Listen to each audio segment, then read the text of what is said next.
আল্লাহ তো আল্লাহ বলে তারা আমার আয়াতগুলাকে অস্বীকার করত। বলেন নাউজুবিল্লাহ। এই আদ জাতি নিজেদের দৈহিক অবকাঠামো আর শক্তি দিয়ে খুব বড়াই করত। এই আদ জাতির কাছে যে নবীকে আল্লাহ পাঠিয়েছেন এই নবীর নাম হুদ আলাইহিস সালাতু ওয়াস সালাম। সূরা আরাফের ৬৫ নং আয়াত থেকে ৭২ নং আয়াতে আল্লাহ রাব্বুল আলামিন বলেন, ওয়া ইলা আদিন আখাহুম হুদা ক্বালা ইয়া কওমি ইবুদুল্লাহা মা লাকুম মিন ইলাহিন গায়রু। আদ জাতির নিকট আমি তাদের ভাই হুদ আলাইহিস সালাতু ওয়াস সালামকে পাঠাইলাম। তিনি আদ জাতিকে দাওয়াত দিলেন, হে আমার সম্প্রদায়, তোমরা আল্লাহর ইবাদত করো, তিনি ছাড়া কোনো ইলাহ নাই। আফালা তাত্তাকুন, তোমরা কি শিরিক থেকে ফিরে আসবে না, বেঁচে থাকবে না? আদ জাতি বৃষ্টির একজনকে দেবতা মনে করত, বাতাসের দেবতা মনে করত আরেকজনকে, ফসলের দেবতা মনে করত আরেকজনকে, রিজিকের দেবতা মনে করত আরেকজনকে। নাউজুবিল্লাহ। বলেন তো, আমাদের আলো, বাতাস, রিজিক, আমাদের শারীরিক শক্তি, এই সব কিছুর ক্ষমতা মালিক একমাত্র কে? আল্লাহ। তো আদ জাতি বাতাসের একজনকে মনে করত দেবতা, আলোর দেবতা মনে করতে একজনকে, ফসলের দেবতা মনে করতো আরেকজনকে, এরকম মনে করতো। তো হুদ নবী বললেন, তোমরা এক আল্লাহর ইবাদত করো, এই সব কিছুর সৃষ্টিকর্তা একজন, তিনি হলেন আল্লাহ। তো এই কথা বলার পর হযরত হুদ আলাইহিস সালাতু ওয়াস সালামের সম্প্রদায়ের মধ্যে যারা নেতৃস্থানীয় কাফের, একটা তো সাধারণ কাফের আর একটা নেতৃস্থানীয় যারা লিডার, তো এই লিডার যারা, তাদের মধ্যে নেতৃস্থানীয় কাফেররা হুদ নবীকে বলল, কি বলল দেখেন। ক্বালাল মালাউল্লাযীনা কাফারু মিন কওমিহি ইন্না লানারাকা ফী সাফাহাতিন ওয়া ইন্না লানাযুন্নুকা মিনাল কাযিবিন। হুদ আলাইহিস সালাতু ওয়াস সালামের সম্প্রদায়ের মধ্যে যারা নেতৃস্থানীয় কাফের, এই কাফেররা বলল, হুদ, আমরা তোমাকে নির্বুদ্ধিতার মধ্যে দেখতে পাচ্ছি, তুমি তো একজন বোকা মানুষ। নাউজুবিল্লাহ। যেমন বর্তমানে যারা মাদ্রাসায় পড়ে, আপনাদের মাঝে একদল ওই মাদ্রাসার ছাত্রদেরকে বলেন, বেটা বোকা শোকা নাকি, মাদ্রাসায় কেন পড়ছ? মানে আপনি জ্ঞানী। হুদ আলাইহিস সালাতু ওয়াস সালামকে তারা বলল, আমরা তোমাকে দেখতেছি তুমি নির্বুদ্ধি একজন মানুষ, তোমার বুদ্ধি শুদ্ধি কম। ওয়া ইন্না লানাযুন্নুকা মিনাল কাযিবিন। হুদ, আমরা তোমাকে একজন মিথ্যাবাদী মনে করি। হুদ নবী দাওয়াত দিবেন কি সত্যের না মিথ্যার? সত্যের। যাদেরকে সত্যের দাওয়াত দিলেন তারা বলল, তুমি মিথ্যাবাদী। নাউজুবিল্লাহ। এই যুগেও যদি আপনারা তালাশ করেন, কোরআন হাদিসের স্পষ্ট পিওর কথাগুলা অনেক মানুষকে আপনি বলবেন, বলার পরেও বলবে, থুর হুজুর কি বুঝে আন্দাজি, হ্যাঁ নিজের মন মতো কথা বলে। আসলে হুজুর সত্য কথা বলছে, যে কথাটা বুঝে নাই সে হুজুরকে মিথ্যাবাদী বলে, প্রকারান্তরে নিজেই আল্লাহর দরবারে মিথ্যাবাদী সাব্যস্ত হয়। হুদ নবী কি সত্যের দাওয়াত দিছে না মিথ্যা? সত্যের। নেতৃস্থানীয় কাফেররা কি বলল? মিথ্যাবাদী। তো এই চরিত্রগুলো যেন আমাদের মধ্যে না আসে। তো এই কথা বলার পর হুদ আলাইহিস সালাতু ওয়াস সালাম জবাব দিলেন, উবাল্লিগুকুম রিসালাতি রাব্বি ওয়া আনা লাকুম নাসিহুন আমিন। আমি তোমাদেরকে কোনো মিথ্যা কথা বলি না, আমি তোমাদের সামনে কোনো মিথ্যা দাওয়াত দেই নাই। আল্লাহর পক্ষ থেকে যেই দায়িত্ব আমি পেয়েছি, এই দায়িত্ব দিয়ে আল্লাহ আমাকে পাঠিয়েছেন, এই দায়িত্ব আমি তোমাদের কাছে পৌঁছাই। ওয়া আনা লাকুম নাসিহুন আমিন, আমি তোমাদের একজন বিশ্বস্ত কল্যাণকামী। এজন্য মনে রাখবেন উলামায়ে কেরাম আপনাদের জন্য বিশ্বস্ত কল্যাণকামী কোন আলেম যদি আপনাদের মসজিদের খতিব হিসাবে বলে সুদ খাওয়া হারাম, তো তিনি আপনার জন্য একজন কল্যাণকামী, কারণ তিনি আপনাকে সুদ থেকে ফিরায়া জান্নাতি বানাইতে চান। তো হুদ নবী বললেন, আমি তোমাদের একজন বিশ্বস্ত কল্যাণকামী। এরপরে হুদ নবী বলেন, আওয়া আজিবতুম আন জাআকুম যিকরুম মির রাব্বিকুম আলা রাজুলিম মিনকুম লিউনযিরাকুম। তোমরা কি আশ্চর্য হয়েছ, তোমাদের মধ্য থেকে এক ব্যক্তির মাধ্যমে আল্লাহ পাক রব্বুল আলামিন তোমাদের রবের পক্ষ থেকে জিকির এসেছে, দাওয়াত এসেছে তোমাদের মধ্য থেকে একজন ব্যক্তির মাধ্যমে, এই জন্য কি তোমরা আশ্চর্য হও? হুদ নবী তাদেরকে কেন এই কথা বললেন? মানুষের মধ্যে এই জাতীয় কথা বলা হয়। হুদ আমাদের মতো একজন মানুষ, আমাদের মতো একজন মানুষের কথা কেন আমরা শুনবো? হুদ নবী তাদেরকে বললেন, আওয়া আজিবতুম, তোমরা কি আশ্চর্য হও, আন জাআকুম যিকরুম মির রাব্বিকুম আলা রাজুলিম মিনকুম, তোমাদের কাছে তোমাদের মধ্য থেকে এক ব্যক্তির মাধ্যমে তোমাদের রবের পক্ষ থেকে উপদেশ এসেছে, এই কারণে কি তোমরা আশ্চর্য হও? লিউনযিরাকুম, যে উপদেশের মাধ্যমে তিনি তোমাদেরকে ভয় দেখাইতে চায়, জাহান্নাম থেকে বাঁচিয়ে জান্নাতের দিকে নিতে চায়। এই কথা হুদ নবী তাদেরকে জানিয়ে দেওয়ার পর বললেন, ওয়াজকুরু ইজ জাআলাকুম খুলাফা মিন বা'দি কওমি নূহিন ওয়া যাদাকুম ফিল খালকি বাসতা। ওয়াজকুরু, স্মরণ করো, ইজ জাআলাকুম খুলাফা মিন বা'দি কওমি নূহ, যখন আল্লাহ তোমাদেরকে নূহ নবীর পরে তোমাদেরকে আল্লাহ প্রতিনিধি বানিয়েছেন। ওয়া যাদাকুম ফিল খালকি বাসতা, আল্লাহ তোমাদেরকে দৈহিকভাবে এবং শক্তিতে তোমাদেরকে অনেক বেশি দান করেছেন। ফাযকুরু আলা আল্লাহি লাআল্লাকুম তুফলিহুন, আল্লাহর নিদর্শনাবলী, আল্লাহর নিয়ামতগুলোকে তোমরা স্মরণ করো যাতে তোমরা সফলকাম হয়ে যাও। হুদ নবী তাদেরকে যখন দাওয়াতের কথা স্মরণ করায় দিলেন আর বলে দিলেন, তোমাদের শক্তি এটাও আল্লাহ দান করেছেন, তোমাদের দৈহিক ক্ষমতা এটাও আল্লাহ দান করেছেন, দুনিয়ার মধ্যে তোমাদের মতো অন্য কাউকে আল্লাহ বানাননি, এটাও আল্লাহর দান। অতএব তোমরা আল্লাহর নিয়ামত স্মরণ করো, আল্লাহর অনুগ্রহ স্মরণ করো। এখন বুঝেন, এতটুকু বলার পর আজ সম্প্রদায় কয়, যদি না মানি কি হবে? যদি না মানলে কি হবে তোমার কথা? দাঁত সম্প্রদায়ের ভাবসা বেরো যে আমাদের চেয়ে শক্তিশালী আর কে আছে, তোর মিয়া তোমার কথা না শুনলে কি হবে? তো হুদ নবী বললেন, যদি আমার কথা না শোনো তোমাদের উপর আযাব আসবে। আজ সম্প্রদায় হুদ নবীরে কি বলে এবার দেখেন, ক্বালু আজিতানা লিনা'বুদাল্লাহা ওয়াহদাহু ওয়া নাযারা মা কানা ইয়া'বুদু আবাউনা। মন দিয়ে শুনেন কি কয়। আদ সম্প্রদায় হুদ নবীকে বলল, তুমি কি আমাদের কাছে এমন জিনিস নিয়ে এসেছো, এমন বিধান নিয়ে এসেছো যেন আমরা এক আল্লাহর ইবাদত করি, আর আমাদের বাপ দাদারা যে বিভিন্ন খোদার পূজা করত এটা যেন আমরা ছেড়ে দেই আর এক আল্লাহর ইবাদত করি? তুমি কি আমাদেরকে এটা বলতে চাও? এই জাতীয় কিছু নিয়ে এসেছো? তুমি আমাদেরকে বললে বলতে থাকো, কোনো সমস্যা নাই, এক আল্লাহর ইবাদত আমরা করব না, আমাদের বাপদাদারা যে বিভিন্ন দেবদেবতার পূজা করত, ইবাদত করত, শিরিক করত, আমরা সেটাই করব। নাউজুবিল্লাহ। তো এবার হুদ নবী তাদেরকে বললেন, দেখো এগুলা করলে তোমাদের উপর আযাব আসবে।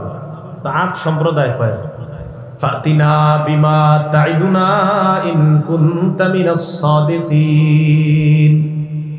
হুদ নবীরে কয়, তুমি যদি সত্যবাদী হয়ে থাকো তো যেই আযাবের ভয় আমাদেরকে দেখাইতেছো, কও, আল্লাহরে কও, ওই আযাব দিতে কও। ফাতিনা, নিয়ে আসো, বিমা তাইদুনা, যেই আযাবের ওয়াদা করতেছো যে আযাব আসবে, ঠিক আছে, ওই আযাব নিয়ে আসো, অপেক্ষা আছে। আমাদের বর্তমান সমাজের কর্মকাণ্ড এমন, ভাবসাব এমন, করোনা নামক গজব দিল আল্লাহ, এই গজব দেওয়ার পরেও আমাদের ভাবসাব আর গুনাহের মিটার আর মাত্রা এমন যে কেমন যেন বলতেছে আল্লাহ আরো বড় কোনো গজব দিলে আপনি দিতে পারেন, সমস্যা নাই, আমরা অপরাধ করতেই থাকবো, এরকম ভাবসাব আমাদের। না হয় করোনা যখন ছিল আমি মনে করছি করোনার পরে মানুষ মনে হয় অন্তত গুনাহ করতে 10 বার ভাববে। কিসের গুনাহ করতে ভাববে? আপনার মিটার বাড়ছে। আর আদ সম্প্রদায় কয় আল্লাহ যে আযাব দিবে, বলো দিতে, বলো আনতে, বলো, অপেক্ষা আছে। হুদ নবী তাদেরকে জবাব দিলেন, আহা ক্বালা ক্বাদ ওয়াকা আলাইকুম মির রাব্বিকুম রিজসুন ওয়া গাদাব, তোমাদের উপর তো আযাব অলরেডি ফায়সালা হয়ে গিয়েছে, নাউজুবিল্লাহ। তোমাদের রবের পক্ষ থেকে শাস্তি অলরেডি তোমাদের উপর পতিত হয়ে গিয়েছে, ওয়া গাদাব, এবং আল্লাহর রাগ তোমাদের উপর পতিত হয়ে গিয়েছে। আতুজাদিলুনানি ফি আসমাইন সাম্মাইতুমুহা আনতুম ওয়া আবাউকুম মা নাযালাল্লাহু বিহা মিন সুলতান। আমার সাথে কি তোমরা এমন কিছু নাম নিয়ে ঝগড়া করতে চাও যে নামগুলা তোমরা রাখছো আর তোমাদের বাপ দাদারা রাখছে? বৃষ্টির একটা দেবতা, এটার একটা নাম রাখছো। এরা কি করছে? বিভিন্ন দেবতা নাম রাখছে। ওয়াদ্দুন একটার নাম, একটার নাম সুয়া, একটার নাম ইয়াগুস, আরেকটার নাম ইয়াউক, আরেকটার নাম নাসরুন। আবার তাফসীরের কিতাবে আরো অন্যান্য নামও আসছে। সামুদ সম্প্রদায়, আদ সম্প্রদায়ের পরের সম্প্রদায় সামুদ, এরাও এই 5 খোদার ইবাদত করত। তো বলতেছে তোমরা কি এমন কিছু নাম নিয়ে আমার সাথে ঝগড়া করতে চাও যে নামগুলা তোমরা রাখছো আর তোমাদের বাপ দাদা যারা তারা রাখছে, এমন কিছু নাম নিয়ে আমার সাথে ঝগড়া করতে চাও? ফান্তাজিরু, অপেক্ষা করো আযাবের। ইন্নী মাআকুম মিনাল মুনতাজিরিন, আমিও তোমাদের সাথে অপেক্ষা করতেছি।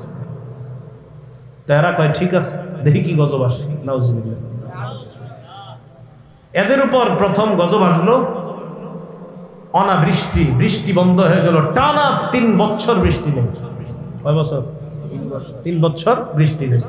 ওয়াসামুদা ওয়াকাদ তাবায়্যানা লাকুম মিন মাসাকিনিহিম, সামুদ জাতিকে আমি আল্লাহ ধ্বংস করেছি।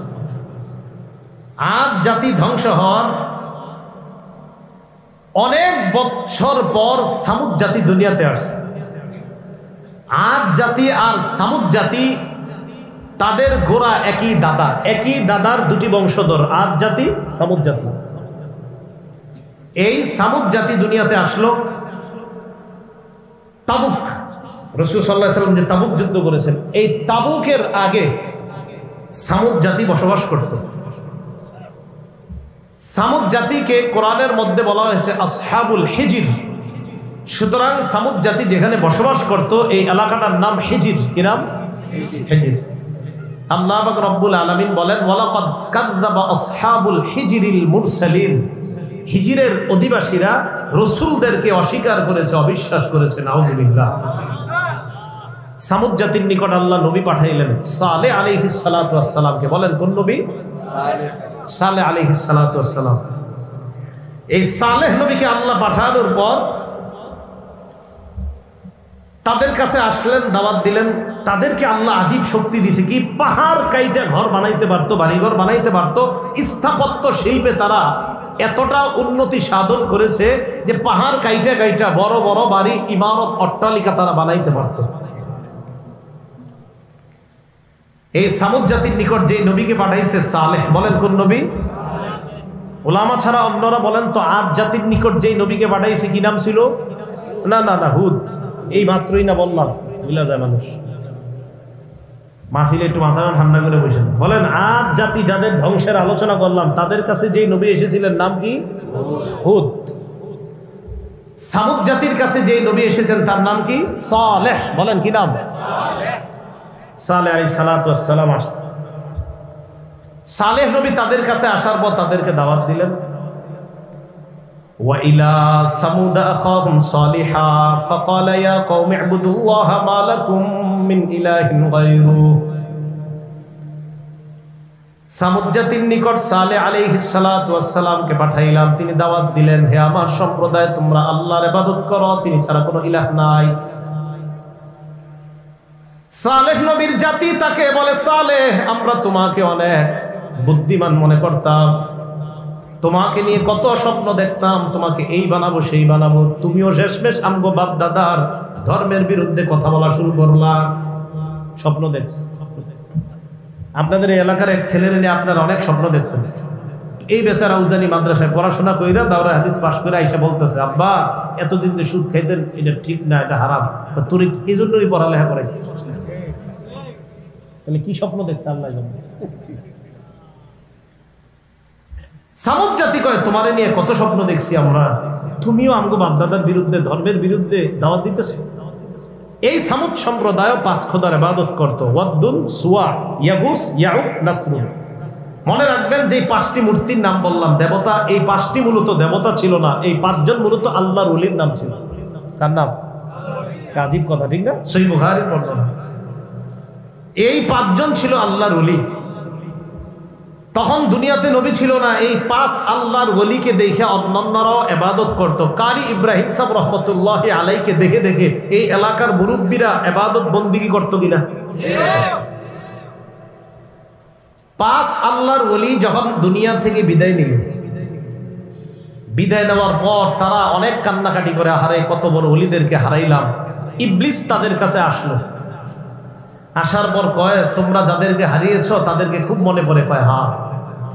মানুষের রূপ ধারণ করতে পারত তখন ইবলিস মানুষের রূপ ধারণ করে ওই 5 আল্লাহর ওলির ছবি তাদের সামনে দেখাইলো যে এই 5 আল্লাহর ওলি তো। কয় হ্যাঁ। মাটি দিয়ে তাদের আকৃতি বানাইলো। কি দিয়ে? আকৃতি বানায় বললো এরাই তো। কয় হ্যাঁ। ঠিক আছে, এদেরকে সামনে রেখে রেখে ইবাদত করো। না, তখনও শিরিক শুরু করে নাই, সামনে রাখতো আল্লাহর ওলিদেরকে, বাকি ইবাদত করতো আল্লাহ। মনে পড়তো, হারে এই ওলিদেরকে দেখে ইবাদত করতাম। এই জেনারেশন বিদায় নেওয়ার পরবর্তী জেনারেশন আসলো। আসার পর ইবলিস তাদেরকে আইসা বলতেছে, তোমাদের বাপ দাদারা যে আল্লাহর ওলিদেরকে দেখা দেখা ইবাদত বন্দেগী শিখছে আর করতো, তাদেরকে খুব মনে পড়ে, তাই না? কয় হ্যাঁ। কয় এই যে 5 আল্লাহর ওলির প্রতি ছবি তোমাদের কাছে নিয়ে আসলাম, তাদেরকে সামনে রেখে ইবাদত করতে পারো। তো তারা যখন ইবাদত করে, ইবলিস কয়, তোমাদের বাপ দাদাদেরকে দেখছি তাদের সামনে সেজদা দিত, তোমরাও সেজদা দিতে পারো, সমস্যা নেই। নাউজুবিল্লাহ বলেন। শুরু হয়ে গেল মূর্তি পূজা পৃথিবীতে। এই সর্বপ্রথম আপনার ইবলিস আল্লাহ ছাড়া অন্যদেরকে সেজদা দেওয়ানো শুরু করলো। তাহলে বলেন তো, যাদেরকে সেজদা দিল তারা কি খারাপ ছিল না? তারা মূলত 5 জন আল্লাহর ওলি ছিল। আল্লাহর ওলিদের কি এখানে কোনো দোষ আছে? নাকি তাদেরকে কেন্দ্র করে শিরিক করাটা অপরাধ? বলেন। শাহজালাল রহমতুল্লাহি আলাই যেই কবরে শুয়ে আছে, শাহজালাল রহমতুল্লাহি আলাই আমাদের দেশে দাওয়াত দিয়েছেন, ঠিক তো? শাহজালাল রহমতুল্লাহি আলাইহির কবরকে কেন্দ্র করে যদি শিরিক হয়, এই শিরিক কি হালাল না হারাম? হারাম। বোঝা গেল আল্লাহর ওলি যারা, তারা তো ঠিক, তারা তো আল্লাহর ওলি, কোনো সন্দেহ নাই। কিন্তু আল্লাহর ওলিদেরকে বিক্রি করে, তাদেরকে বেচে যদি কেউ শিরিক করে, ওই শিরিকের বিরুদ্ধে আসি থাকবো ইনশাআল্লাহ। আল্লাহর ওলিদেরকে পুঁজি কইরা অনেকে শিরিকের কাজ শুরু করে, কারণ আল্লাহর ওলিদের ব্যাপারে সবার একটা দুর্বলতা থাকে। ইবলিস এই সুযোগটা কাজে লাগায় এই 5 জনের প্রতিচ্ছবিকে প্রথম সেজদা দেওয়ানো শুরু করলো। এইভাবে পৃথিবীতে সর্বপ্রথম আল্লাহ ছাড়া অন্য কাউকে সেজদার প্রথা শুরু হয়। তো এই 5 খোদা বংশ পরম্পরায় আস্তে আস্তে সামুদ জাতির কাছে আসছে। কোন জাতি? আলেম সারা অন্যরা বলেন সামুদ জাতির কোন নবী? সালেহ। আর আদ জাতির নবী হুদ আলাইহিস সালাম। তো সামুদ জাতিকে সালেহ নবী দাওয়াত দিলেন, এক আল্লাহর ইবাদত করো। তোমরা যে 5 জন খোদার ইবাদত করো, ওয়াদ্দুন, সুওয়াউন, ইয়াগুস, ইয়াউক, নাসরুন, এগুলা ঠিক না। সামুদ জাতি এই দাওয়াত শুনতে শুনতে এক পর্যায়ে বিরক্ত হয়ে গেছে। কি হয়ে গেছে? কোরআন হাদিস শুনলে বিরক্ত হওয়ার মতো মানুষ এই যুগেও আসেন, এটা আগেও ছিল। সালেহ নবীকে সামুদ সম্প্রদায় প্রস্তাব দেয়, সালেহ তুমি আমাদেরকে যে দাওয়াত দাও, আমরা তোমাকে একটা চ্যালেঞ্জ জানাইতে চাই। সালেহ নবী বললেন, কি চ্যালেঞ্জ? সামুদ সম্প্রদায় কয়, অমুক জায়গায় মেলা হবে, ওই মেলার মধ্যে তুমি আসবা, আসার পর আমরা তোমার কাছে একটা চ্যালেঞ্জ দিব, ওই চ্যালেঞ্জটা তুমি যদি গ্রহণ করার পর চ্যালেঞ্জে যদি তুমি জয়ী হয়ে যাও, আমরা তোমার কথা মেনে নিব। সালেহ নবী বললেন, যদি আমি জয়ী হই, আমার কথা মেনে নিবা? ঠিক তো? কয় হ্যাঁ। এবার তারা কয়, যদি তুমি জয়ী না হও তাহলে আমগরে আর এরকম দাওয়াত দিও না, বেনের ঘ্যানের আর কইরো না। নাউজুবিল্লাহ। তো সামুদ সম্প্রদায় চিন্তা করলো, সালেহরে আমরা এমন এক চ্যালেঞ্জ দিব, যেই চ্যালেঞ্জে সে কোনোদিনও জয়লাভ করতে পারবে না। খুব মন দিয়ে শুনেন। সালেহ নবী কয়, ভালোই তো, তারা যদি আমার একটা চ্যালেঞ্জ দেয়, সমস্যা কি? আল্লাহর কাছে দোয়া করবো, আল্লাহ কবুল করবে, বাস তারা মুসলমান হয়ে যাবে। এটা ভালো কথা। মেলায় গেছে। যাওয়ার পর সালেহ নবী বললেন, ঠিক আছে, তোমরা আগে তোমাদের 5 জন খোদারে ডাক দাও। ডাক দিস, শোনে না কথা। আরে কথা শুনবো নাকি?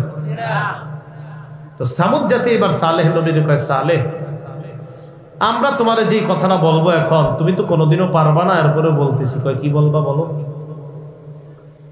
সালেহ নবীকে কয়, সালেহ, আল্লাহকে বলো, আইয়ুরিয়ানা নাকাতান মিন হাদিহিস সখরা, এই যে পাহাড়টা দেখা যায়, এই পাহাড়ের ভিতর থেকে 10 মাসের গর্ভবতী একটা উটনি আল্লাহ যেন বের করে আমাদেরকে দেখা দেয়। এটা আল্লাহরে বলে। আচ্ছা, পাহাড় থেকে উটনি বের হবে কেমনে? না, প্রথমে মানুষ হিসেবে আমরা বলি, পাহাড় থেকে কি কখনো উট বের হইব? পাহাড়ের পেটে কি উট থাকে? আরে মাটির ভিতরে কি উট থাকে? তো সালেহ নবীর এই কথা বলছে, আল্লাহরে বলো, এই পাহাড়ের ভিতর থেকে গর্ভবতী উটনি, 10 মাসের গর্ভবতী উটনি বের করতে, আবার যেটার দুধ হবে। তো তারা মনে করছে, সালেহ এটা কইব, আর থুর এটা কি হইব নাকি আন্দাজি, তাহলে আমরা আর ডিস্টার্ব করবো না।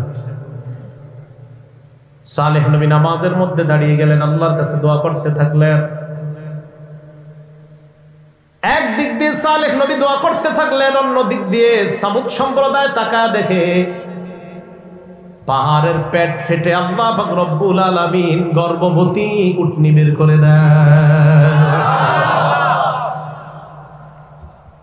সালেহ নবীকে আল্লাহ কোরআনে জানায়া দিলেন, এদেরকে বলেন, সূরা আরাফে আল্লাহ বলেন, হাদিহি নাকাতুল্লাহি লাকুম আয়াতান ফাদারুহা তাকুল ফি আরদিল্লাহ।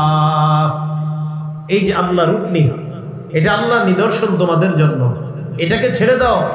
তাকুল ফি আরদিল্লাহ, এটা আল্লাহর জমিনে খাবে, যেমনে পারে এমনে চলবে।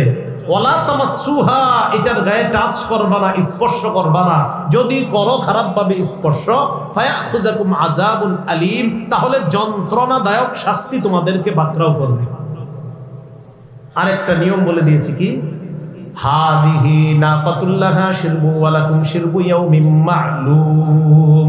শোনো, এটা আল্লাহর উটনি, এটা একদিন পানি পান করবে, তোমাদের পশুগুলো একদিন পানি পান করবে, এটাকে কখনো ডিস্টার্ব করবা না। তাহলে এই জায়গায় একটু মনে রাখেন, উটনি আল্লাহর নিদর্শন, প্রথম কথা। 2, এটা এটার মতো রাস্তাঘাটে চলবে, মাঠে ঘাটে খাবে, চলবে। এটা 3 নম্বর কথা, এটা একদিন পানি পান করবে, আর তাদের এলাকার পশুগুলো একদিন, এটাকে ডিস্টার্ব করা যাবে না। 4 নাম্বার, এটার গায়ে খারাপ নিয়তে টাচ করা যাবে না। এটা আল্লাহর নিদর্শন, এটা আল্লাহ দুনিয়াতে পাঠিয়েছে। মানুষের অভ্যাস বুঝেন না? তারা কয়, যেহেতু খারাপ নিয়তে টাচ করতে নিষেধ করছে, একটু কইরা দেখি না কি হয়। আল্লাহ পাক রব্বুল আলামিন বলেন, ওয়াকানা ফিল মাদিনাতি 9 রাহতি ইউফসিদুনা ফিল আরদি ওয়া লা ইউসলিহুন। এলাকার মধ্যে 9 জনের একটা ডাকাত দল ছিল। বলেন কয়জন? 9 জন। এরা খালি অপকর্ম করে বেড়াইতো, রাতের বেলা ছিনতাই করত, লুণ্ঠন করত। এদেরকে বুঝিয়ে শুনিয়ে রাজি করাইলো যে তোমরা আল্লাহর যে নিদর্শন সালেহ নবী দোয়ার মাধ্যমে যে উটনি দুনিয়াতে আনছে, এই উটনিটাকে তোমরা হত্যা করবা, এই বলে ওই 9 ডাকাত দলকে রাজি করাবে। এটা একটা বিষয়। ডাকাত দল কি করলো? উটনিকে রাতের বেলা ফাআকারুন নাকাতা, এই উটনিকে তারা হত্যা করলো। বলেন নাউজুবিল্লাহ। সালেহ নবী দৌড়ে আসছে, সর্বনাশ, কে করছে এই কাজ? আযাব আসবে। সালেহ নবী তো জানে যে আল্লাহ আমাকে জানায় দিবে এটা কারা করছে। ওই 9 ডাকাত দল চিন্তা করলো, আমাদের ব্যাপারটা যদি সালেহ নবী জেনে যায় তাহলে তো আমরাও সমস্যায় পড়বো। এক কাজ করি, আজকে রাতে সালেহ নবীরই দুনিয়াতে বিদায় করে দিই। কি করলো? তাকাসামু বিল্লাহি লানুবাইয়িতান্নাহু ওয়া আহলা। এই ডাকাত দল শপথ করলো যে আজকে রাত্রেই আক্রমণ চালায়া সালেহকে আর তার পরিবারকে শেষ করে দিব। 19 পারা শেষ নাম্বার পৃষ্ঠা, খুব সুন্দরভাবে আছে দেখবেন। قالوا تقاسموا بالله لنبيتنه واهله ثم لنقولن لوليه ما شهدنا مهلك اهله وانا لصادقون। 9 জন শপথ করলো আজ রাতে সালেহ নবীকে হত্যা করব, রাতের বেলা অতর্কিত হামলা চালাবো। সালেহের পরিবারকে হত্যা করার পর তার অভিভাবকরা যদি কেউ জিজ্ঞাসা করে আমরা শপথ খেয়ে বলবো। আচ্ছা, এরা শপথ খাওয়ার কি দরকার আছে? আমগরে জিগাইবো? মানে ডাকাতরা তো জানে যে এই জাতীয় অপকর্ম ঘটলে আমগো উপরে সন্দেহের তীর আসবে, আর যদি আসে আমরা বলবো না না না আমরা ছিলাম না, ওই যে চোরে কলা কে চুরি করতে পারেন আমরা না আপনি জিজ্ঞেস করছেন আপনি না। তো এরা আগে থেকেই বলতেছে আমরা বলবো মা শাহিদনা মাহলিক আহলি ওয়া ইন্না লাসাদিকুন, যে এই হত্যাকাণ্ডের সাথে আমরা জড়িত না। মানে আগে থেকে পুরো নিয়ত কি বলবে। এবার তারা চক্রান্ত করলো, ওয়া মাকারু মাকরা, তারা চক্রান্ত করলো, ওয়া মাকারনা মাকরা, আমি আল্লাহ চক্রান্তের সমুচিত জবাব দিয়ে দিলাম। তারা কি করলো? চক্রান্ত। তারা কি করলো? আল্লাহ কয় ওয়ামাকারনা মাকর, আমি তাদের চক্রান্তের সমুচিত জবাব দিয়ে দিলাম। এজন্য ইসলাম মুসলমানকে ধ্বংস করার চক্রান্ত যদি কেউ করে তাদেরকে আল্লাহ সমুচিত জবাব আজ হোক কাল হোক ঢিল দিতেছে এমন ধরা ধরবে তো সমুচিত জবাব দিয়ে দিবে। সঠিক বিষয়কে কখনো শেষ করার ষড়যন্ত্র করা যাবে না, যদি করেন তা আপনি শেষ হয়ে যাবেন। আল্লাহ বুঝার তৌফিক দান। রাতের বেলা সত্যি গেছে সালেহ নবীকে মারতে, পাহাড়ের পিছনে গিয়ে লুকিয়ে আছে। তাফসীরের কিতাবে আসছে প্রথমে হামলা চালাইছে, যেই মাত্র হামলা করতে যাবে কে যেন উল্টা তাদের উপর হামলা চালায়। কেউ নাই কিন্তু আশেপাশে কেউ নাই। কয়বার হলো? একবার। আবার দ্বিতীয়বার হামলা চালাইছে, চালানো মাত্র কে যেন আগে আবার হামলা তাদের উপরে চালায়। আরে ঘটনা কি? এটা কে করে? তৃতীয়বার হামলা চালাইতে গেছে, এবার ফাইনাল হামলা চালাবে যে এই আক্রমণে সালেহ আর তার পরিবারকে খতম করব। এবার তারা যখন ফাইনাল আক্রমণ করতে গেছে কে যেন তাদের উপর ফাইনাল আক্রমণ করে তাদেরকে শেষ করে দিচ্ছে। সালেহ আলাইহিস সালাতু ওয়াস সালামকে আল্লাহ জানায়া দিলেন আপনারে মারার প্ল্যান করেছিল তারা, আমি আল্লাহ রাতের বেলা ফেরেশতাদের মাধ্যমে তাদের প্ল্যান নস্যাৎ করে দিয়েছি।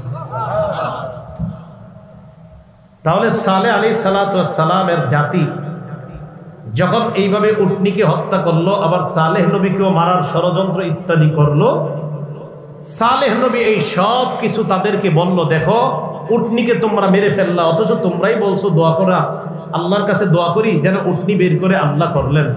আবার আমাকে মারার জন্য ষড়যন্ত্র করছে একদল, দেখো তারাও সফল হতে পারেনি, উল্টা তারা শেষ হয়ে গেছে। সুতরাং আল্লাহকে মেনে নাও। এরাও কয় না মানলে কি হবে? ওই আজ জাতি কি বলছিল? আমাদের চেয়ে শক্তিশালী আর কি আছে, যদি না মানলে কি হবে? আল্লাহ সালেহ নবীকে বললেন এদেরকে জানায়া দেন তামাত্তাউ ফি দারিকুম সালাসাতা আইয়াম, তাদেরকে বলেন তোমরা আর 3 দিন আরামে বসবাস করো। কয়দিন? 3 দিন পর তোমাদের উপর আযাব আসবে। এই কথা শোনার পর সামুদ সম্প্রদায়, মানে আমি মাঝে মাঝে চিন্তা করি, দেখেন বলে দিছি কিন্তু যে 3 দিন পরে গজব আসবে। আমি চিন্তা করি এই যুগে যদি আল্লাহ কোনো নবী পাঠাইতেন আর ওই নবী যদি বলে ফেলতেন যে 3 দিন অপেক্ষা করো গজব আসবে, আল্লাহ জানে আমরা কি বলতাম। নবী তো আর আসবে না, তো চিন্তা করি যে আমাদের কাছে যদি এরকম কোনো নবী এসে বলতেন যে আর 3 দিন অপেক্ষা করো, 3 দিন পরে গজব এসে সব শেষ হয়ে যাবে।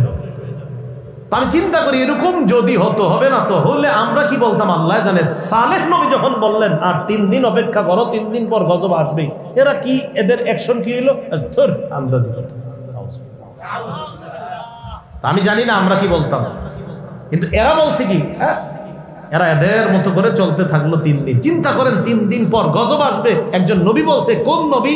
যেই নবী ইতিমধ্যে দোয়ার মাধ্যমে মুআজিজা প্রদর্শন করলো, আবার অনেকগুলা ঘটনার মাধ্যমে বলল দেখো আল্লাহ আছে, এরপরেও বললেন 3 দিন পর সেই আল্লাহ গজব দিবে। এরা সুন্দর আরামসে দিন কাটায়, থুর আন্দাজি, এর কথা এগুলো কে বিশ্বাস করে? 3 দিন পর ফাআখাযাতহুমুস সাইহা, প্রচন্ড একটা আওয়াজ আসলো। তাফসীরের কিতাবে আসছে প্রথমে হালকা ঠান্ডা বাতাসের মতো আসছে। এরা কয় এটা তো আমাদের জন্য আরো ভালো দেখি। সালেহ কয় গজব, কই গজব? এই ঠান্ডার মধ্যে আস্তে আস্তে আস্তে আস্তে এমন বিকট আওয়াজ শুরু হলো তাদের উপর, গজব এসে তাদেরকে ধ্বংস করে দিল। আল্লাহ পাক রব্বুল আলামিন বলেন, তাদের ঘর বাড়িগুলা এখনো তাবুকের আগে যদি এখান দিয়ে যাও তোমাদের সামনে স্পষ্ট। নবী তাবুক যুদ্ধে যাওয়ার সময় সাহাবাদেরকে বললেন, সাবধান, এখানে বেশিক্ষণ থাকো না, তাড়াতাড়ি এটা পার হও। কেন? আমি আশঙ্কা করি না জানি তোমাদের উপর ওই গজব আসে, যেই গজব জালেম সম্প্রদায় সামুদ জাতির উপর আসছে, আমার উম্মতের উপর যেন না আসে, তাড়াতাড়ি পালাও।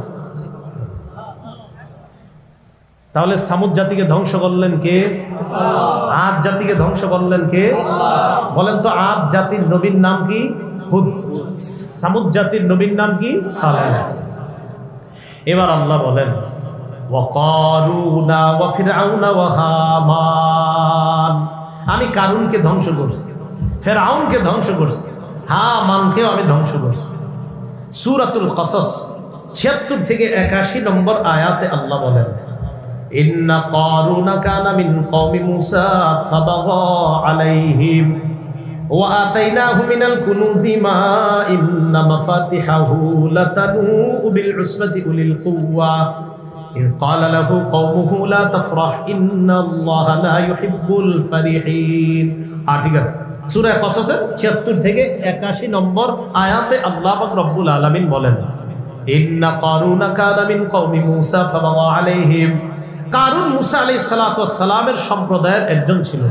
ফাবাগা আলাইহিম, কারুন তাদের উপর বাগা, সীমা লঙ্ঘন করলো, তাদের উপর উদ্ধত প্রকাশ করলো, অহংকার প্রকাশ করলো। আল্লাহ বলেন, ওয়া আতাইনাহু মিনাল কুনুজি মা ইন্না মাফাতিহাহু লাতানূউ বিল উসবাতি উলিল কুওয়া।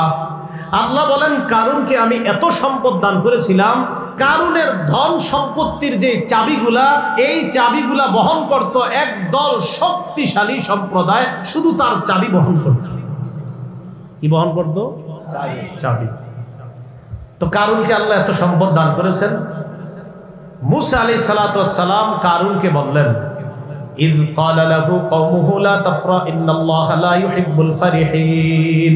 ও সম্প্রদায় তাকে বলল, তুমি অহংকার করবা না, আল্লাহ অহংকারদেরকে পছন্দ করে না। তো মুসা নবী তাকে বলেছিলেন, আহসিন কামা আহসানাল্লাহু ইলাইক, আল্লাহ তোমার যে ধন সম্পদ দান করেছে, এই ধন সম্পদ থেকে তুমিও একটু দান করো, মানুষের প্রতি অনুগ্রহ করো।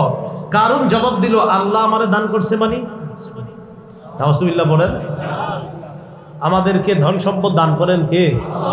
মুসা নবী বললেন, আহসিন কামা আহসানাল্লাহু ইলাইক, আল্লাহ যে তোমারে ধন সম্পদ দান করেছে, তোমাকে অনুগ্রহ করেছে, তুমিও মানুষের প্রতি একটু অনুগ্রহ করো। কারুন জবাব দেয়, ক্বালা ইন্নামা উতিতুহু আলা ইলমিন ইনদি। কারুন জবাব দেয়, আমার জ্ঞানের মাধ্যমে এই সম্পদ আমার কাছে এসেছে। আমার জ্ঞানের এত বেশি জ্ঞান আমার, যে আমি জ্ঞানের মাধ্যমে এই সম্পদ উপার্জন করেছি। কোন কোন তাফসীর কারক লিখেছেন, কারুন ছিল রসায়ন বিদ্যায় পারদর্শী। কোন বিদ্যা? রসায়ন বিদ্যা। তো কারুন সে বলে যে আমি আমার জ্ঞান, আমার জ্ঞানের আলোকে এই সম্পদের মালিক হয়েছি। সাবধান, জিন্দেগিতে এই কথা বললেন না, আপনার যা কিছু আছে সব দিয়েছেন আল্লাহ। তো আমি আমার জ্ঞানের মাধ্যমে এটারই মালিক হয়েছি। কি তুমি আন্দাজি কথা কও? আমার সম্পদ মানুষকে তুমি দিলি না। যাদের উপর যাকাত ফরজ, এই যুগের অনেক মুসলমান এই কথা বলে ফেলে, আমার টাকা আরেকজনকে দিব, আন্দাজি কথা। নাউজুবিল্লাহ। তো এই কথা বলার পর কারুন যখন বলল, ইন্নামা উতিতুহু আলা ইলমিন ইনদি, আল্লাহ বলেন, আওয়ালাম ইয়ালাম আন্নাল্লাহা ক্বাদ আহলাকা মিন ক্বাবলিহি মিনাল কুরুনি মান হুয়া আশাদ্দু মিনহু কুওয়া ওয়া আকসারু জামআ। আল্লাহ বলে, কারুন কি জানে না তার পূর্বে কত শক্তিশালী সম্প্রদায় যাদেরকে আমি আল্লাহ ধ্বংস করলাম। এটা শুধু কারুনের জন্য নসিহত না, এই যুগের জন্য নসিহত। তোমরা যারা সম্পদের বড়াই করো, তোমরা কি জানো না তোমাদের পূর্বে বহু জাতি ছিল যাদের সম্পদ ছিল অনেক, যাদের সন্তান ছিল, যাদের ধনবল এবং জনবলের কোনো অভাব ছিল না। আমি তাদেরকে ধ্বংস করে ছাড়লাম, তোমাদেরকে ধ্বংস করা আমি আল্লাহর কাছে কোনো ব্যাপার না। আল্লাহ বলে সে কি দেখে না তার পূর্বে কত জাতি যাদের ধনবল জনবল সম্পদও ছিল, আবার পিছনে অনেক লোক ঘুরতো। বর্তমান যুগেও দেখবেন কিছু সম্পদ আর পিছনে অনেকে ঘুরে, সে অনেক কিছু মনে করে, আরে আমরা আমাদেরকে মনে করেন। রাস্তা দিয়ে হাঁটলে পিছনে অনেকে হাঁটে, মাঝে মাঝে চিন্তা করি আল্লাহ জানে এত মানুষ পিছিয়ে হাঁটে, কখন জানি ধরে ফেলে, এই বেটা এমনি হাঁটো, আর মনে করো নিজের কিছু হয়ে গেছে। এই জন্য বেশি হাইটেন না পিছনে হাঁটলে। সত্যি সত্যি আপনারা হাঁটলে আল্লাহ জানে কখনো যদি এরকম আসে যে পিছিয়ে হাঁটতেছে এতজন, ধরে ফেলবে আল্লাহ তাআলা, আমারে ধরবে। পিছনে এত মানুষ হাঁটে দেখে বড়াই করো না। তোমার পূর্বে কত মানুষ ছিল পিছনে, ধনবল জনবলের অভাব ছিল না, এদেরকে আমি আল্লাহ শেষ করে দিছি। তোমরা কি শেষ করতে কোনো ব্যাপার না। কারণ কয় আমার জ্ঞানের মাধ্যমে এই সম্পত্তি আমি অর্জন করেছি। আল্লাহ কয় কারণ কি জানে না তার পূর্বে কত শক্তিশালী সম্প্রদায় ছিল, ধনবল জনবলের অভাব ছিল না, এদেরকে আমি আল্লাহ ধূলিসাৎ করে দিয়েছি। কারণ তো কোনো ব্যাপার না। এই কথা বলার পর কারণ একদিন কি করলো, আপনার দল বল নিয়ে ফাখরাজা আলা কওমিহি ফি জিনাতিহি, সাজসজ্জা করে বের হয়েছে। এখন একটু দেখেন তো, সত্যি করে বলবেন, অনেকের ধন সম্পদ দেখলে আমাদের এরকম মনে হয় না, আরে এর এত কিছু আমগো নাই, আছে না? হইতে পারে না? আরে হইতে পারে কিনা? এই জন্য আপনি উপরের দিকে না তাকিয়ে আপনার চেয়ে নিম্ন শ্রেণীর যারা তাদের দিকে তাকান। قال الذين يريدون الحياة الدنيا يا ليت لنا مثل ما أوتي قارون إنه لذو حظ عظيم। যারা দুনিয়া চায়, যারা দুনিয়াত কামনা করে, তারা কারুনকে দেখা পায়, হায় আমাদেরকেও যদি কারুনের মতো ধন সম্পদ দেওয়া হতো। তারা বলতেছে, তো এই কথা তারা আফসোস করে বলে আমাদেরকেও যদি দেওয়া হতো। ইন্নাহু লাযু হাজ্জিন আযীম, তার কত সম্পদ আল্লাহ দিয়েছে। আল্লাহ বলেন قال الذين اوتوا العلم ويلكم ثواب الله خير لمن آمن وعمل صالحا। যাদেরকে জ্ঞান দেওয়া হয়েছে, বলেন কি দেওয়া হয়েছে? জ্ঞান দেওয়া হয়েছে, বলেন সঠিক জ্ঞান, বলেন কি জ্ঞান?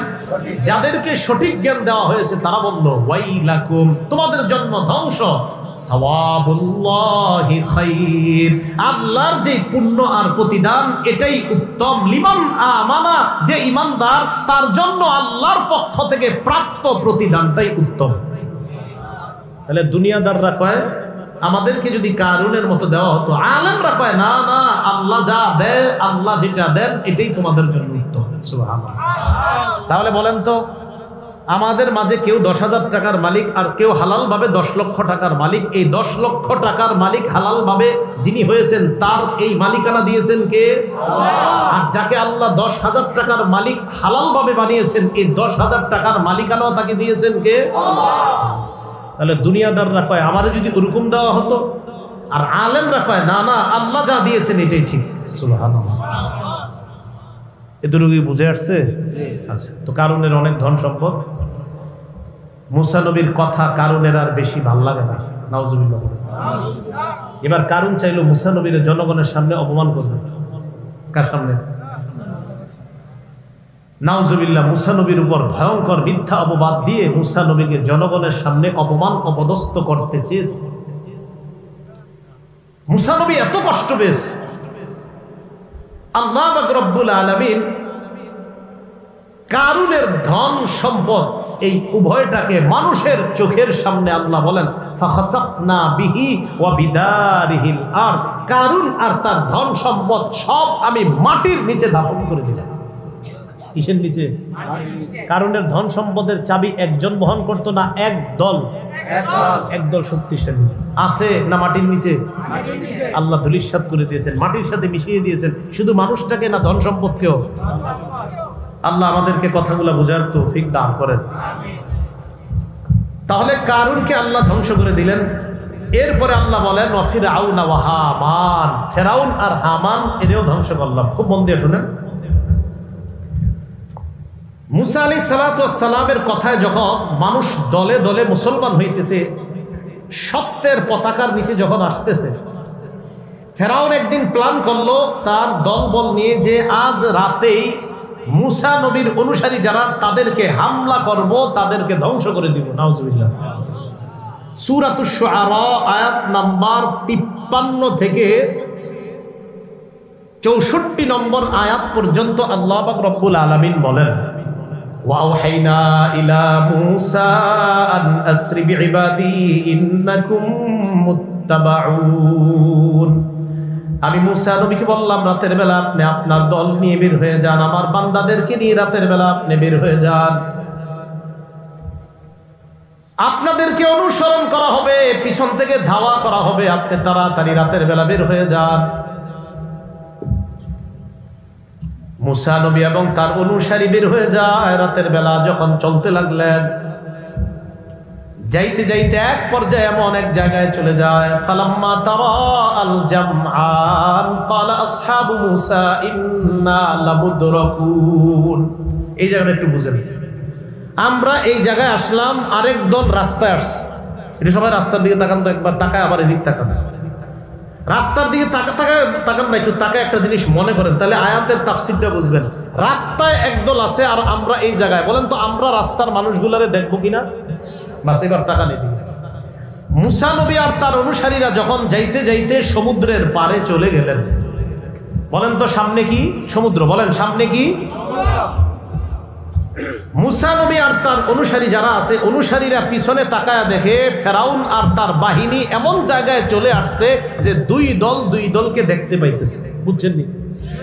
মানে মূসা নবীর অনুসারীরা শত্রুদেরকে দেখতেছে, শত্রুরা ইমানদারদেরকে দেখতেছে। বলেন সামনে কি? সমুদ্র। বলেন সামনে কি? পিছনে। বলেন শত্রু। পিছনে কি? সামনে। বলে পিছনেও বিপদ, সামনেও বিপদ। ক্বালা আসহাবু মূসা ইন্না লামুদরাকুন। মূসা নবীর অনুসারীরা বললেন, মূসা আমরা ধরা খেয়ে গেলাম। এই তো ফেরাউন আমাদেরকে দেখতেছে, ফেরাউনের বাহিনী দেখতেছে। ইমানটা একটু তাজা করে বলেন সামনে কি? পিছনে শত্রু। কি বিপদ! মূসা নবী জবাব দিলেন, কাল্লা ইন্না মাইয়া রাব্বি সায়াহদিন। কখনো না, আমার সাথে আমার রব আল্লাহ আমাকে পথ দেখায় দিবেন। বলেন পিছনে সামনে বিপদ, ওই বিপদে একমাত্র সাহায্যকারী কে? আল্লাহ। এটা আমাদের বিশ্বাস, এটা আমাদের ঈমান। আল্লাহ পাক রব্বুল আলামিন বলেন, ফাআওহাইনা ইলা মূসা আন ইদরিব বিআসাকাল বাহর। আমি মূসা নবীর প্রতি ওহী প্রেরণ করলাম, মূসা আপনি লাঠি দিয়ে সমুদ্রের মধ্যে আঘাত করেন। সুবহানাল্লাহ। আঘাত করছে, ফালাকা ফাকানা কুল্লু ফিরকিন কাত্তাউদিল আযীম। 12টা গোত্রের জন্য সমুদ্রের উপর 12টা শুকনা রাস্তা হয়ে গেছে। সুবহানাল্লাহ। পিছনে কারা?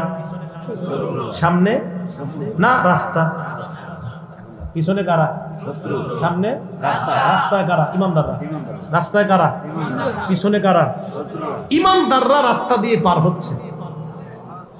পার হইতে হইতে মাঝামাঝি যখন গেছে, ফেরাউন আর তার সম্প্রদায় যারা পিছনে, তাফসীরের কিতাবে আসছে ফেরাউন ওই রাস্তার সামনে দাঁড়ায় পিছনের এদেরকে বলে, কি বুঝলা?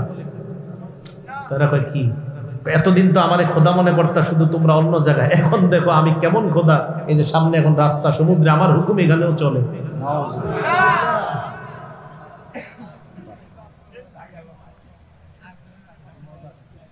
ফেরাউন আর তার বাহিনী, মূসা নবী আর তার অনুসারী রাস্তার মাঝখানে, ফেরাউন আর তার বাহিনীও রাস্তায় উঠছে। তাহলে বলেন সামনে ইমানদার, এবার রাস্তায় পিছন থেকে কারা? বেঈমান। বলেন কারা? ইমানদাররা ও পাশে চলে গেছে। একদম দেখবেন 1 নাম্বার পাড়ায় 7 নাম্বার পৃষ্ঠা খুললে দেখবেন খুব সুন্দরভাবে আছে ওই জায়গায়। আল্লাহ পাক রব্বুল আলামিন বলেন যে ইমানদাররা রাস্তা পার হয়ে যাওয়ার পর আল্লাহ বলেন, ফানজাইনাকুম ওয়া আগরাকনা আলা ফিরআউনা ওয়া আনতুম তানজুরুন। সূরা বাকারার 50 নম্বর আয়াত। কারো ঘরে কোরআনের বাংলা অনুবাদ যদি থাকে একটু পড়তে পারেন। দেখেন আল্লাহ বলেন, ইমানদাররা রাস্তা পার হয়ে ও পাশে চলে গেছে। চলে যাওয়ার পর মূসা নবী ইমানদারদেরকে বললেন, থামো, একটু পিছনে তাকাই, দেখো না কি হয়। পিছনে তাকাই। এখন রাস্তায় কারা? বেঈমানরা। রাস্তার ওপাশে কারা? ইমানদাররা। সব তাকায়। আল্লাহ বলে, আনতুম তানজুরুন। ব্যাপারটা তোমরা দেখতেছিলা। সুবহানাল্লাহ। ইমানদাররা তাকায় রয়েছে, দেখি কি হয়। রাস্তায় আর কোন ইমানদার নাই, বেঈমানরা শুধু রাস্তায়। আল্লাহ রাস্তারে বললেন রাস্তা আগের মতো হয়ে যাবে। আল্লাহ এটাই বললেন, ওয়াগরাকনা আলা ফিরআউন, ফিরআউন সম্প্রদায়কে আমি ধ্বংস করে দিলাম, ডুবিয়ে মারলাম। আসেন সূরা আনকাবুতের ওখানে যাই। সূরা আনকাবুতের 38 থেকে 40 নম্বর আয়াতে আল্লাহ বললেন, ওয়া আদান, আদকে ধ্বংস করলাম, সামুদকে ধ্বংস করলাম, কারুনকে ধ্বংস করলাম, ফিরআউন আর হামান এই দুইটারে ডুবায়া মারলাম। আমি আল্লাহ পাক রব্বুল আলামিন তাদেরকে কেন মারলাম? আমার হুকুম তাদের কাছে গিয়েছে, তারা অমান্য করেছে, শুধু অমান্য না, উদ্ধত আচরণ করেছে, শুধু উদ্ধত আচরণ না, বরং তারা আমার যে গজব তাদের কাছে আসবে, এই গজবকেই তারা চ্যালেঞ্জ জানাইছে। আল্লাহরে বলো গজব দিতে, দেখি কি হয়। এই জন্য সাবধান, সাবধান। সব সময় নত হয়ে থাকা, সব সময় নিজের মনে করা যে আমি মনে হয় পৃথিবীর সবচেয়ে বড় পাপী, আল্লাহ মাফ করে দেন, আল্লাহ মাফ করে দেন, আল্লাহ মাফ করে দেন। আল্লাহ, আমি তো মনে করি এই যুগে অন্য কারো দিকে তাকানোর সুযোগ আপনার নাই, শুধু নিজের চিন্তা করেন, আল্লাহ মাফ করেন, আল্লাহ মাফ করেন, আল্লাহ মাফ করেন, আল্লাহ মাফ করেন, এই চিন্তা করা। তাহলে বলেন তো, আমাদের রব আগেও ছিলেন, এখনো আছে, ভবিষ্যতেও থাকবে। যিনি কোনোদিনও শেষ হবেন না, তিনি কে? আল্লাহ। সে আল্লাহর উপর ইয়াকিন, বিশ্বাস, আস্থা আমরা যেন পরিপূর্ণভাবে নিয়ে কবরে যেতে পারি। আল্লাহ তৌফিক দান করেন। উজারি মাদ্রাসা শেখুল হাদিস সাহেব হুজুর চলে এসেছেন, হুজুরকে বসিয়ে রেখে 2-3 মিনিট কথা বলে ফেললাম, হুজুরের কাছে ক্ষমা চাই। আল্লাহ পাক রব্বুল আলামিন আমাদের সকলকে যে কথাগুলো বললাম, শুনলাম, কথার উপর যেন আমরা সকলে আমল করতে পারি, আল্লাহ তৌফিক দান করেন, বলে আমিন। ওয়া আখিরু দাওয়ানা আনিল হামদুলিল্লাহি রাব্বিল আলামিন। হুজুরের আলোচনা শোনার পরে আমাকে একটা ঘোষণা দিতে বলছেন আর কি, যে ওই মিম্বরের আমার যে বয়ান, যে পদ্ধতিতে বয়ান করি ওই পদ্ধতিতে লিপিবদ্ধ। 1 নম্বর খণ্ড নাই, 2য় আর 3য় খণ্ডে মনে কিছু আছে। 2য় খণ্ডে সুদ সম্পর্কে, আর 3য় সুদ, হালাল হারাম আর সুদ সম্পর্কে, আর 3য় খণ্ড একদম স্বামী স্ত্রীর পরিপূর্ণ যে অধিকার কোরআন সুন্নাহ থেকে, ওইভাবে ওখানে লিপিবদ্ধ করা হয়েছে। ওলামায়ে কেরাম সহ সাধারণ যারা আছেন সবার জন্য কিতাবটা খুবই উপকারী হবে ইনশাআল্লাহ। ঘরে মা বোনরাও পড়তে পারেন, দিতে পারেন। তো আপনাদের যদি কারো প্রয়োজন হয়, হুজুর আলোচনা করবে ইনশাআল্লাহ। এরপরে গাড়িতে প্রকাশনী থেকে তার যারা আনছেন সম্ভবত কিছু বই আছে, বলছে বলার জন্য বলে দিলাম। যে কথাগুলো শুনলাম, বললাম, সকলকে আমল করার তৌফিক দান করেন। আসসালামু আলাইকুম ওয়া রাহমাতুল্লাহি ওয়া বারাকাতুহু।